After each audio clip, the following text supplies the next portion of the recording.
Welcome to the MOOC Interactomics course. In our previous lecture, we discussed the Acuity software interface and became familiar to the control parameters as well as data analysis options. In today's lecture, we will talk about data analysis and delve more into the details of all the theoretical aspects and the constraints that we have discussed over the last few lectures. It gives me immense pleasure to invite Mr. Pankaj from Spinco Biotech again, who will now talk to us about data analysis interface on Acuity software. So, Pankaj, in the last lecture when we talked about GenePix Pro, then you showed one e-slide, how to scan that e-slide by using the GenePix Pro software. I guess now it will be good if you can use the same slide what we scanned in the last lecture and see how we can analyze that here. So this slide actually was used for looking at the glucose response in the various time point from 0 to 20.5 hours in East, and I think it will be interesting to see what type of trends we observe in various time point with the glucose utilization here. Okay. Sure. So please use that slide and we can look the demo here. Let's walk through the data. So as we described, so we see a first import data tags. So basically this allows one to take the data from the microarray database and store in the form of GPR file and allow that to be understood by the Acuity software. We also have opportunity in the form of text file import where you will define what is available for what. So in this fashion, I have defined in the microarrays the folder where it says about the training and it says what all different slides are available to us to design. So here we see 7 different kind of time points collected, and these are individual slides which one has run with both Sci3 and Sci5. So this is ratio based image which we are going to see in, and we have also got an another file which is come from the text to show you even that can also be imported. So first you have to individually scan each of the images, make one folder where you group all of this and then use that whole data set for the combined analysis. Right. So you can have all the GPR files stored or one by one from the GenePix Pro and just import the data in the form of import micro data file. So it just goes on looking for the GPR file, and this now can be imported and ready for your analysis. So once the data is in, this will be displayed in the form of folder which you have kept in for the analysis. So here the folders are, as we discussed, that this can be used for a data warehouse as such. So this little bit kind of image here tells you that there is some files are attached. You can view them, you can see them that what all somebody has attached. So if I see view all attachments, I will be able to see one has attached to it the important files coming from the GPS in the form, so also a GAL file and the image. So it gave me a complete opportunity to look at. It is good to emphasize here, if you have a GIF file, this particular one can also behave a partial visualization tool as in case of GenePix, in case you want to look how the spot has behaved. So in this fashion, it can be any file can be attached to it. And since you have the GAL file, you also know the gene array list. So at any time point, if you identify any spot which is looking interesting, you know what that gene is by aligning with the GAL map. Correct. And this is a good point you raised, because very important next step is a substance annotation. The substance here I mean is each spot which could be the feature, which is again could be a RNA or a gene or a protein. So that is why we called as a substance annotation. Very few people extensively trace them. So here I'll show you in the form of tab data in the annotation, one can look at what all different information can be seen for each tab wise. So you have the same annotation tab being given for the substance ID, and then because it is each database of candida is being attached here, component, different functions, even at the level of enzyme commission numbers. There are different annotations which people try to get in, which also you can import in the form of text delimited renamed to .sdt file, which allows one to take all the annotation information possible. So another very important thing, the parameter file.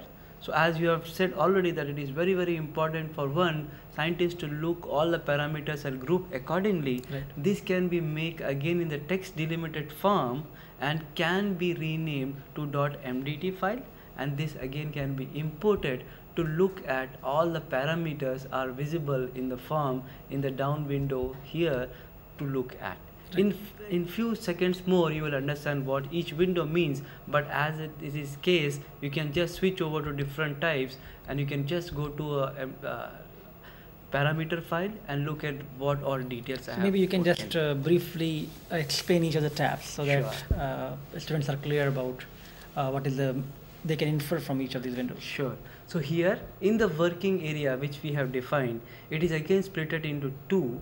So which allows one on the top to the level of different data visualization methods. So what all different features are there and what all different arrays. Say for example, I only open one array, it shows me only one array and it tells me what I am looking at. I am looking at log ratio data. Yep. In a similar fashion, I can look at any other one because it is a GPR import, whatever gene picks, all the data you have to watch for. Right. You can look at the background, signal, individual intensities, but majorly used is the log ratios for especially expression analysis. Right. But if you use protein or single wavelength based, you can look at only one wavelength based one. So you can always control what you are watching. Apart from this, the other tab include the annotation, which gives you that what all different one is tracing at the level of annotation names in the form of different databases, information on the genes or how the protein is behaving, or even the localization, so where it is being localized, all that can be traced. And the other one to that, it also gives little bit of other details in the form of statistics, warehouses, and few of the auto scripting capability which advanced users sometimes want to use. But this one particular statistic will allow you to see what all you want to see, which we see in detail. In bottom, what you essentially see is how the data is looked at. Many a times what happens, let's say quickly for example, I want to go to one data and I would like to see how the first base is looking at. Okay. So what I am going to do is look at each particular spot and look at the profile of it. So because it is only one, it is showing you one dot point. Right. If I keep on including my more and more arrays, the data bots start increasing and immediately one feature profiling how it has performed can immediately seen. Right. Can we select now a couple of arrays and just align? So the way to select here is just hold the shift button, and if you want to select only one more, or if you select all to the last, all can get selected. Sure. Then right click and click on open selected. What it does is it allow you to open all the images here. Right. So it's given you all the whatever calculated one you want to display, and if you click on that, each profile now can be seen here with refresh button. If you keep, it will be able to see all. So in the down, if I just click on the profile button, based on what I have selected, I can look at the different profiles, how it has behaved. So in this fashion, immediately I know my parameter file, that each one is what is it, and I see that okay, this is all normal averaged. In one of the case, it went up. So similarly, different features can be individually analyzed and then checked at how the behavior is. So you can actually look at the trend for the same gene during the whole time course analysis. Correct.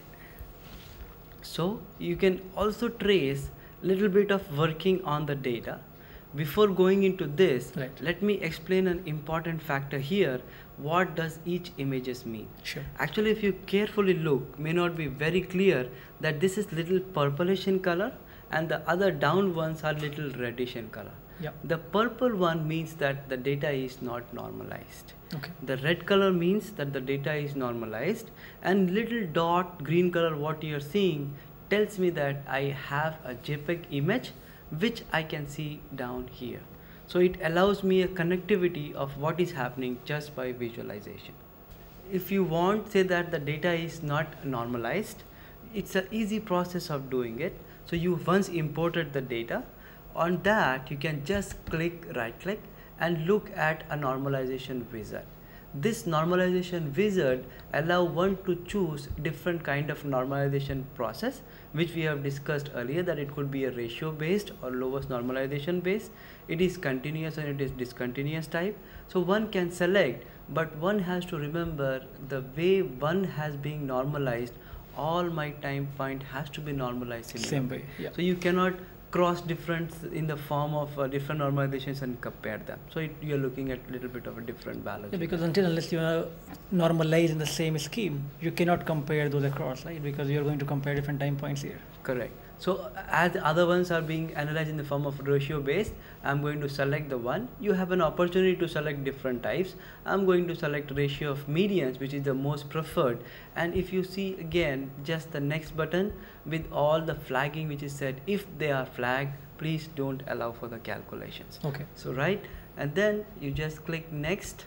It allows that, okay, it is available for me, it's being done, and I can say finish, which allows that fine, I have finished my normalization. So if you carefully look back, the spot there, the purplish will change to red, so which allows one to understand that yes, all my images are now being kind of normalized in a similar fashion. So I guess we are dealing here with a lot of data set, so it takes some time for processing the whole thing. So it describes how many flags were there. So 6,400 at a time were analyzed, and it showed, see, after doing the normalization and before normalization how the data looks like, and after normalization how the data is looking like. So you can look at a different way. So what we have done is we have corrected at the level of background, right, and I am trying to display across how this and XY is being scattered together before and after normalization. Once you are satisfied with this, now if I look back, now this has changed to same color of reddish from the purple, right, which tells me, okay, this is also all normalized. Right. So you can also look at the, say if I want to reconfirm which way I have done the normalization, I can always go back and look at Normalization Viewer, which allows one to say it is ratio based. Okay. And you can go look back what kind of this one is being done for using the normalization process. So I can cross check once again how one is going about. So once you have all the data being normalized after the import, and you have all the places in the form of annotation and the parameter file ready for you, there are a few ways with which you can look at the data. So I think before moving forward, it's important to ensure that normalization was done properly, and one need to look at each slide carefully on that. Yes. So as we discussed earlier, it's very essential to have same normalization process done for all. Yeah. And it is not a thumb rule that which one is more preferable. One can choose anything, but make sure all your different slides are being handled in a similar way. Okay. And you can do different ways, get the data and do analysis in the different normalization processes also. Right. So one has an opportunity to even correct back. So because you have raised a point, say for example, I want to remove this normalization and put some other normalization. Okay. I can just click here, remove normalization. It removes normalization. Right. It allows go back to the raw data. And again, you can renormalize. Renormalize in a different sense. Maybe you want to do now lowest normalization. Sure. And check back all in that format. Okay. And you can also select multiple in the similar way. And in a one shot itself, you can do normalization in a single one. So this is what I prefer. So usually you don't mess around with different kind of normalization. That's right. Either select all or remove all, because I have imported one to show you how the process is being done here. Okay. And then immediately one would like to see how my data looks like. Yep. The one way to look is the numbers, which is little cumbersome. Other way people like is color. If you carefully observe, the coloring scheme is going here. Right. Red, black and green. Yeah, maybe you can tell that it's a conventional themes for the microarray, right? People always represent these colors. So what each of these color code means. Correct. So the black color is towards 1. The meaning is when I am looking at the data, you expect that when green and red channel both are giving same color, same intensities, it becomes blackish in color. If they are upregulated, people put them towards the red color, and if it is down regulated, minus sign will be given and that will become down regulated. The idea with this is which laser is being used what. So in context we have shown you are using which kind of ratio means to check. So usually it is case over control what people report for. Yeah. Right? So in this fashion, conventionally you can see the colors, but here there are many ones. There are many which we have opened now, 6. Right. So I want to see in nutshell what is happening.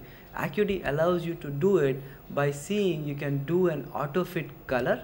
So quickly the numbers have gone, only colors are shown to tell you how each particular substance or gene has behaved across your samples. You can look, this is being attached, I have just split table so that I can look back at the annotation also. So I can have just split table available, put an annotation file here so that I keep looking at what I am interested in. Okay. So there is enough opportunity for you to play around, so how you want to look and customize your view. So I think these type of heat maps right away gives you a feel about what type of genes across each time point has shown the variation or modulation in the expression profile. Looking at the color itself, like for the first one, I can just easily say, okay, it is going down as we are moving across towards the 20th hour. True. And so I think by looking at this type of data, one can visually actually get the feel about the expression changes across the different time point. Very true. So this gives you an immediate visualization tool to understand what is happening and get a rough idea. And this is, mind you, just the neat raw data. We have not performed just the normalization, and we are just seeing how they are behaving.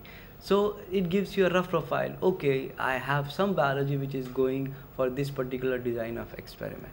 So with here on, if I want to go back to numbers or auto fit my data, I can select appropriate one, auto fit all data. So it says it just fitted based on that.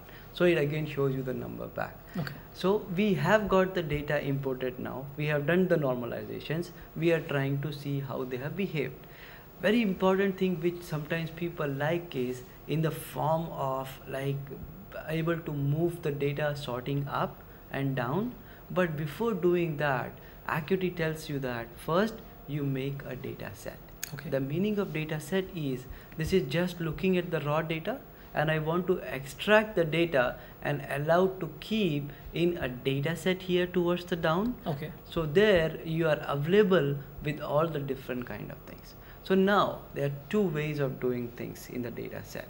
So one thing is take all the features, and sometimes people say I want to have my criteria defined such that my visualization makes more sense to me. So maybe one can actually be stringent at this stage itself and say, okay, I want only very biologically significant ones. So True. define the p-values. True. And then just sort data based on that. True. So people can do, okay, which are changes up and down with a range of so and so, which is twofold up regulated, twofold down regulated. Right. So usually differential expressions data is being logged. The meaning of log to the base 2 is essentially log to the base 2 value 1 is equal to twofold change. So you are talking of log to the base 2 means you're talking of fourfold change, which really becomes significant. You can filter based on different parameters and generate the data sets. So essentially you are reducing the numbers, so you make more sense in the form of visualizations. Right. Otherwise also you can take all the data and you can do it. Let's quickly see how we can do that particular job. Sure. So I can select my data, again holding the shift, I can click, and it will tell me what you want to do. It says you can have different kind of opportunities, but you can create data sets from selections. So this allows that whatever I have selected, do create a data set from that. Once I click that, it says where you want to keep in the folder. So beforehand I can generate my own folders.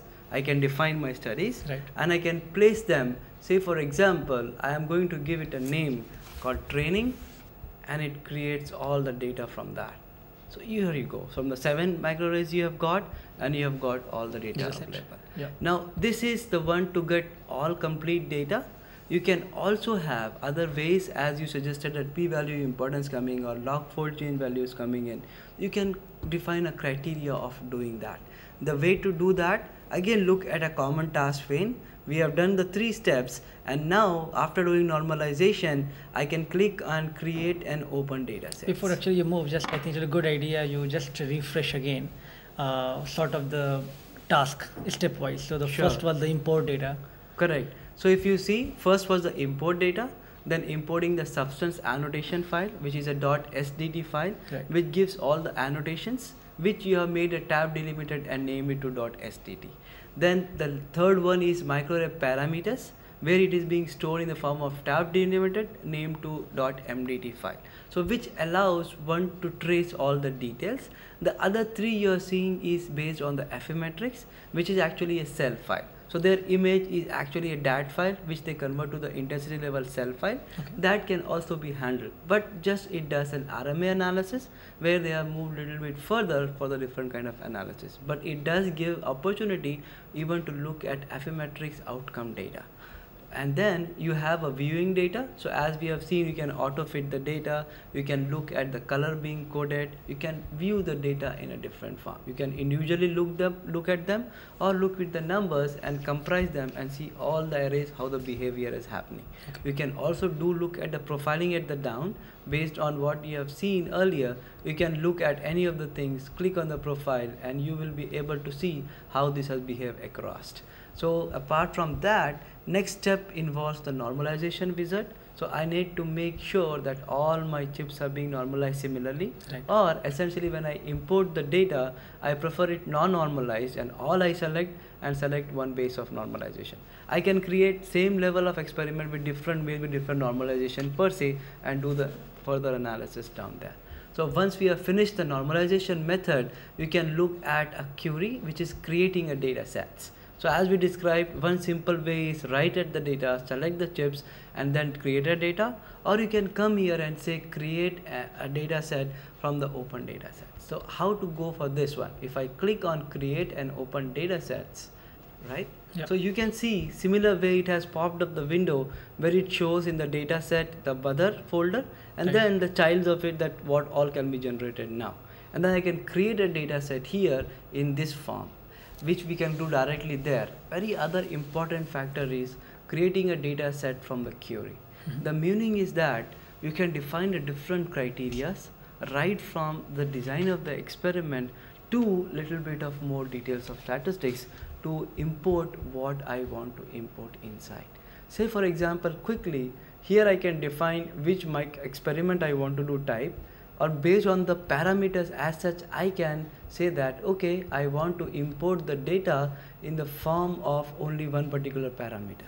This is little tricky, because if you have same name multiple times, the data will be imported twice. So you need to make sure your folder is right, and then you have given only one copy. To avoid that, so I can select a folder, and then I can say I am into this particular folder and I want to import all the data from that. So what happens is it selects again in the same shift fashion, it creates a query. You can add an add query and it can be created in this fashion. So once you have done, you want to say which parameter you want to select. I can just quickly do this for you, that I want to take a ratio based one. I'll just take log ratios, and I can create a parameter of less than or equal to 0.3. 0.33 is log ratio change is something like do, add to list, and greater than 2. Greater than, say for example, 2. Again I can add a query. So if I select both of them, I can create an or and. If I create or, you can apply that any feature which is this or that, you select that for my import. So I will be able to just add a query on this to the final wizard, and then you have the data available for you coming out. You can even select the database basis of annotation and the filter only which are mitochondrial specific. So it depends on what questions you are asking. So quickly look at only that what you are saying.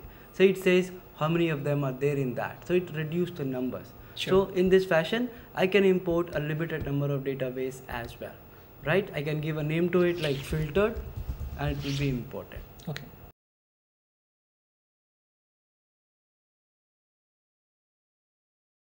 So you cannot create files on the root directory, you need to create your folder and do the job. So it can do the job in this fashion.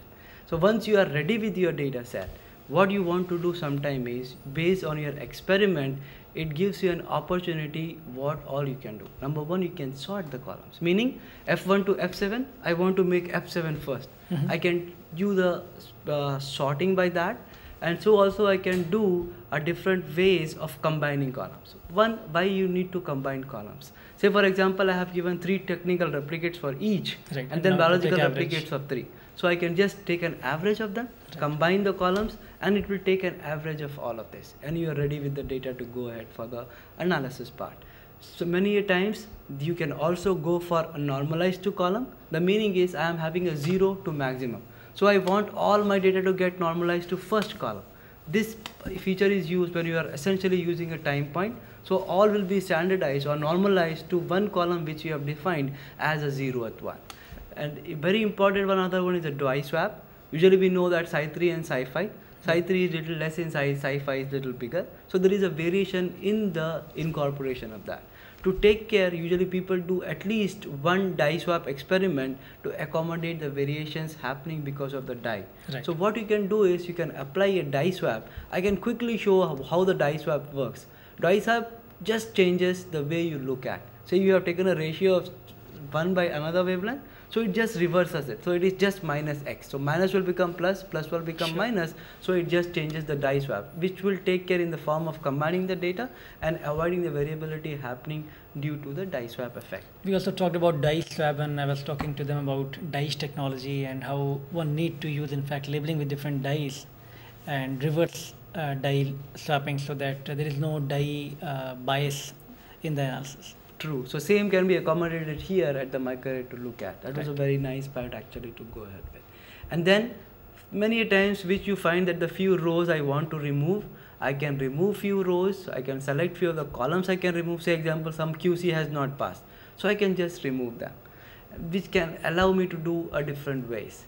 And then once you have done that, you can go and do a clustering, which is a visualization method.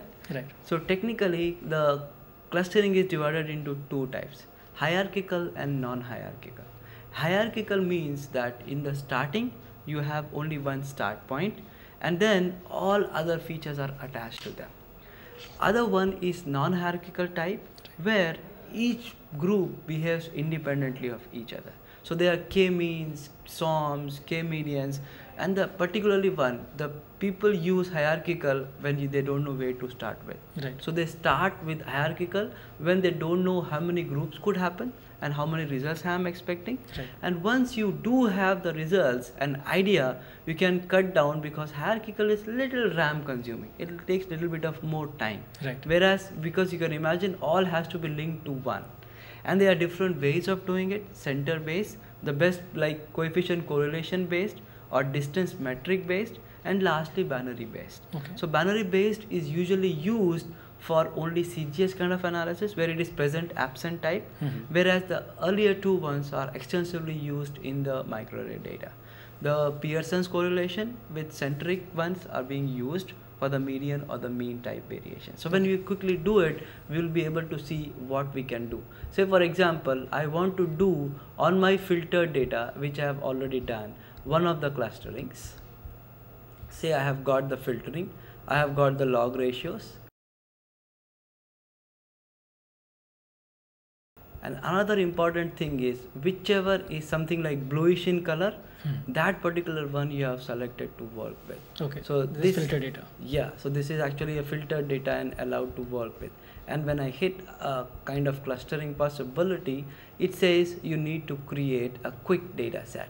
The meaning of that one is you have half the data already in hand, but now what you need to do is look at a third tab which allows one to look in the form which you want to create the data set for which you want to analyze. So it's going little lengthier, right? So here I have normalized the data and normalize the data to F1, so I can see the script what is happening. So I can just look at the one which I have performed at the level of different processing so that I can look at the data. So here when I look at SOM, which I have done at the level of 4 into 3 clusters, SOMs is something like non-hierarchical type, so they are individually being blocked. So all different genes behave differently, and based on the profile they are made into one group. Okay. So because I have given 4 into 3, I will be able to see 4 into 3. So 4 number of columns and 3 rows. Right. So independently they is being divided. So one can have any numbers. Right. The idea comes from the hierarchical, but as you see here immediately, the clustering gives an immediate response that okay, this was very low in these ones, again it went down, and you are able to see it again up. So different time codes, different expression. Correct. So based on the behaviors, you can see that okay, this is being grouped up with. So there are different ways which people prefer, but usually preferred ones are the Kendall ones for the hierarchical type after the Pearson's correlation, and for this one after SOMs, people usually use Euclidean squares using some of the non-hierarchical type. So k-means and k-medians is the better ones to use with. So this actually gives you an opportunity how the data is being visualized. So once you have visualized the data, so what you can do is you can look at a statistics. Right. Statistics in the sense, if you click on any of the ones which is something like statistical significant test, it tells you I have different options to go ahead with. Different type of test. Different type of test one can perform, like student t-test, and the reason is when it is an equal variance with Gaussian normal bell-shaped curve, you prefer this test. When the variance is not equal, you want to go with the second type where there is a small modification of the again student t-test but without normal variance happening. And they are student t-test where you don't know what actually variance means to, and you prefer paired test when the sample is coming from the same origin, especially in the form of cancers where when the cancer is being removed surgically, right, people remove some normal sample, so that will be same biological patients, right, is the origin of that. So this helps. This particular one will allow one to select based on what background you have, and the other one is Mann-Whitney test, which actually people use where there is no normal Gaussian. Say for example, few times it is only standalone ones, right? Up and down, that's it. So you want to select this parameter for that. So based on right kind of design, one will select the different kind of statistics available, and you perform the analysis data. So one need to look at their experimental design and then select the right statistical parameter for further analysis. Correct. So in this fashion, what it does is it tells you that okay, I have got different kind of data sets which you want to select with. So I select them and I say group them according to like 0 and 1s, like all cases and all controls, right, and then I perform the analysis. So let's quickly do that. This data is based on something like different kind of components, functions. So I want to understand the differences between the different functions, or I can quickly say you can quickly create a data set. So I can create a data set, set which one you want to create with. So I said okay, create a data set from all these different time points we can select. So basically I know that it is high glucose at the beginning, so I can group them all as very high, right, because this is a time point, although it is decreasing, more likely I'll select only ones with only 19, sure, and then compared with very low type, and I want to see how they are getting differentiated. Overall changes is happening in the low and high level change. Add to quick list data, and it is available too, and the name I give is high sugar. Yeah. So it is available for me now, and I can also create a one with low sugar,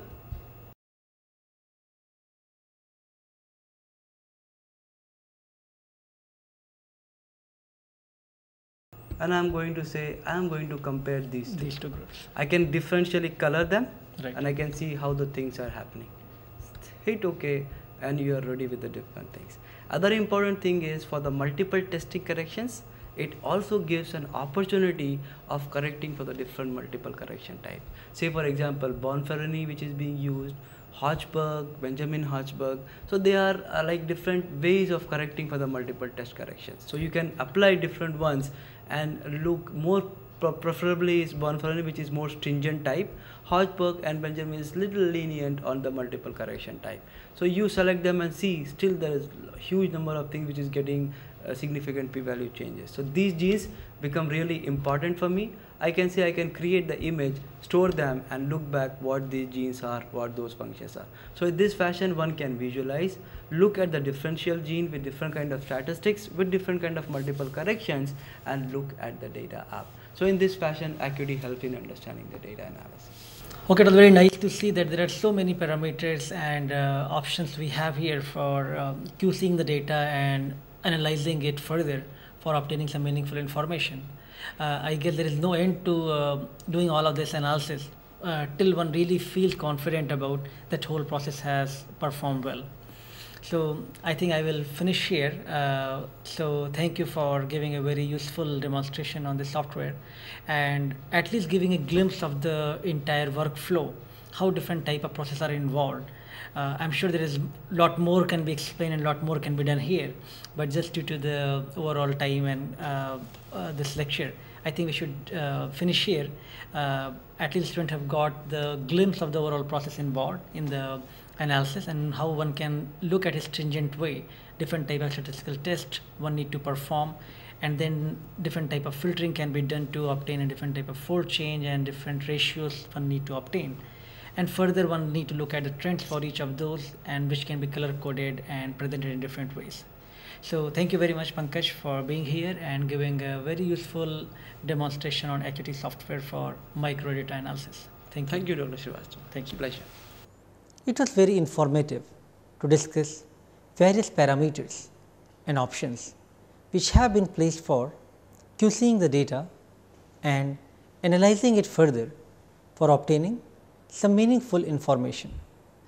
There is a lot more that can be performed here, and there is possibly no end to doing the data analysis till one really feels confident about the whole process has been performed well. But due to the time constraint, it might be right to conclude this lecture here. I hope you have got the glimpse of the process involved in data analysis and how one can look into the data in much more stringent manner, perform various types of filtering to generate appropriate thresholds. One needs to further look into the trend of each of these features, which can be color coded and presented in a different manner. Data analysis not only requires a good software platform, but also requires good programming and statistical skills. Experimental design is of paramount importance in these microarray based experiments. It is important to note that the software tool can help in analysis, but it is also important to have a good understanding of both the biology as well as analytical techniques involved in performing these experiments. Rather than completely relying on one software, you should also think about the biological context, look at the control, and then after careful biological as well as analytical analysis, you can obtain some meaningful information from these data sets. So, microarray experiments generate high throughput data in a short time, but it becomes very challenging to analyze such data set, especially when you have to compare various slides from different experiments. You have to normalize them equally, so that you can compare all the slides on same platform. Thus, careful image processing and data analysis becomes crucial in microarray based experiments, which has been covered in detail now. Thank you.